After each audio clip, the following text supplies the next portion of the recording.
Hotman Paris bongkar kelakuan busuk Roy Suryo dan CS.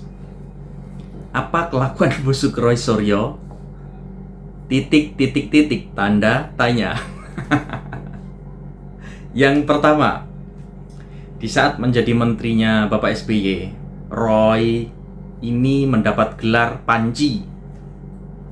Kenapa Panji? Karena seluruh perabotan, hampir semua perabotan yang ada di Kemenpora diangkut, dibawa pulang oleh si Roy. Jadi mendapat gelar Panji. Kenapa Panji? Karena perabotannya yang dibawa pulang. Dan gelar yang kedua yaitu gelar Sengkuni karena mengadu domba. Oke. Ya, baru-baru inilah, nggak barulah ya, sudah lama ya kasusnya atas tuduhan ijazah palsu Bapak Jokowi itu dikomandoi oleh Roy Suryo dan Tiva Rismond ya, dan kawan-kawan. Termasuk Amin Rais mau ikut-ikutan. Kini giliran dilaporkan balik tentang tuduhan itu. Wah, pada mangkir dari panggilan Polri. Mangkir dia dari Polda. Yang alasan sakit, yang alasan harus ke luar negeri, alasan ke Lebanon, alasan ke Palestina. Mau alasan apa lagi? Iya kan? Orang kalau sudah ketahuan busuknya, ya hanya alasan aja yang diajukan. Tidak bisa menepati janjinya bahwa dia pernah koar-koar memfitnah ijazah Bapak Jokowi, ijazah palsu. Kan ngaco. Orang ijazah aslinya aja di Pak Jokowi, dia bilang ijazah palsu. Dia meneliti ijazah Bapak Jokowi itu palsu karena yang diteliti adalah fotokopi.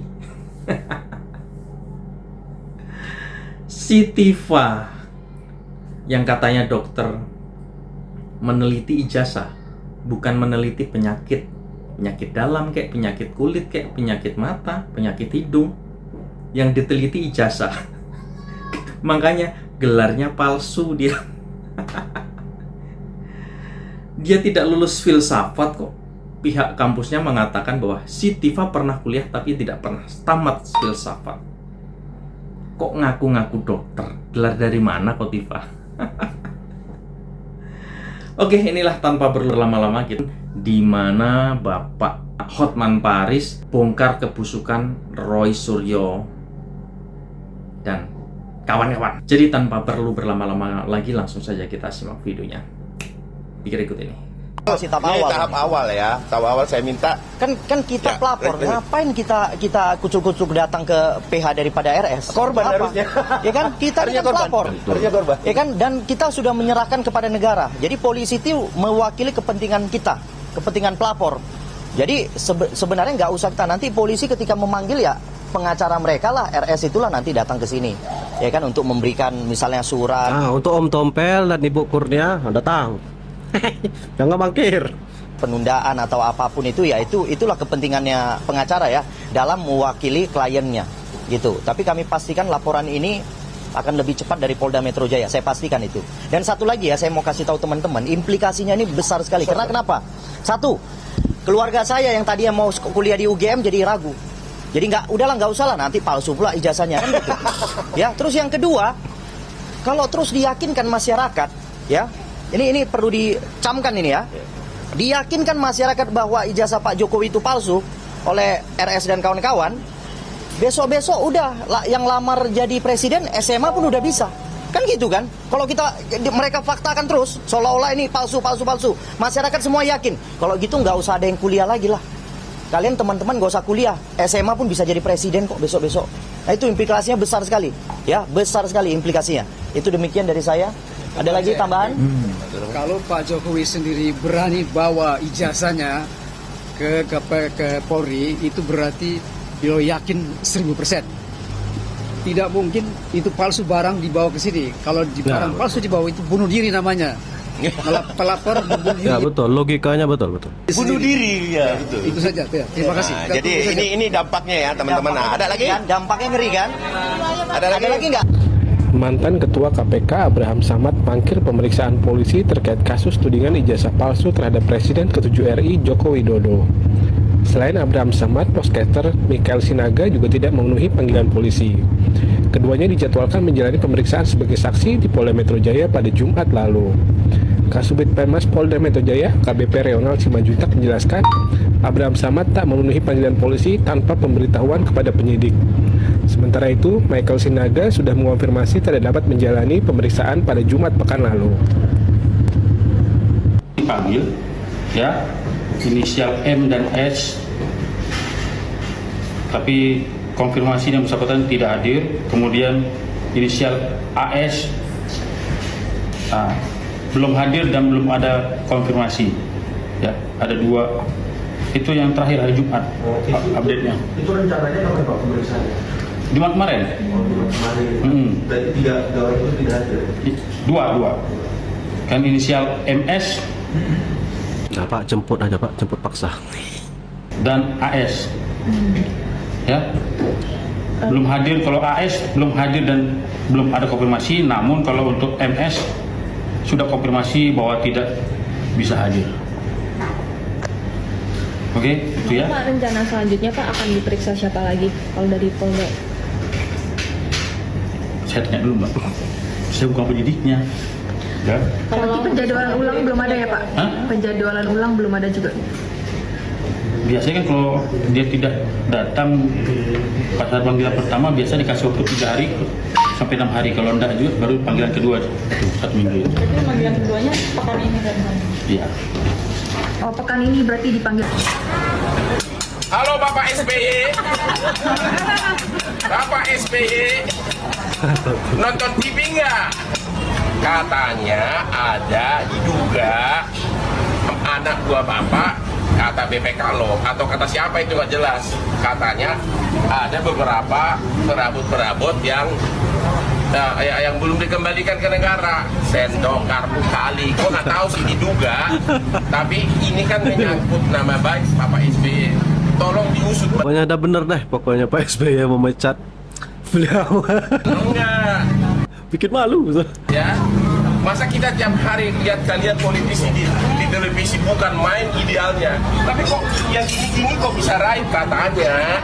Himbau agar skandal soal adanya perabot-perabot yang katanya diduga belum dikembalikan oleh mantan Menpora, diduga kan? Diduga.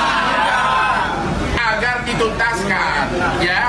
Kami rakyat ini, aduh, lihat di TV begitu sakit perut. Apa? Kembalikan ember kami. Apa ember?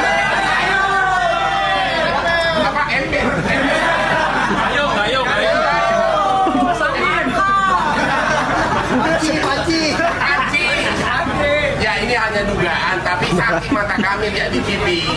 Agar ini dituntaskan, ya. Tadi pagi Gatot pejabat Kemenpora mengatakan Roy Suryo meninggalkan rumah dinas Oktober 2014. Setelah didesak pengembalian inventaris tahun 2016, Roy Suryo mengembalikan inventaris senilai 500 juta. Berarti ada inventaris yang kebawa atau sengaja dibawa. Sakit perut gua setiap gua nonton itu, sakit perut mau muntah saya setiap lihat berita itu. Benar-benar ya.